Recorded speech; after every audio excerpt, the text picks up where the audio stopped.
po yun laging iniisip kasi it was a pressure sa akin personally yung last year kasi ang daming nangyari dun sa team namin na yun. May nawala, may nadagdag, kasi hindi pa kami magka-jive ng ibang coaches ba kasi sobrang bago lahat ng iba doon. So, ang hirap noon and then doon lang ako nag-dwell talaga ako sobrang tagal doon. Natatakot ako kasi yung ginawa ng mga previous coaches which is Coach Carr, as Coach Chica, and Coach Coach Jessica talaga kasama namin coaching staff also.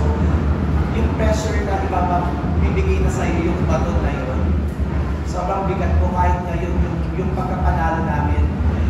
Hindi ko pa rin talaga makapaniwala na nangyari itong 8-time na champion na ang David Reps na. And hopefully, magtuloy-tuloy ng 9th, 10th, 11th, 12th, 13th. Kung kaya po talaga namin, we will do so. What's next na siguro for the next program? Hindi ko next season na ayun na, tight na kayo for the most titles. Pero syempre, sabi mo, you want more than just 8, you want 9, 10, 11. Yes po.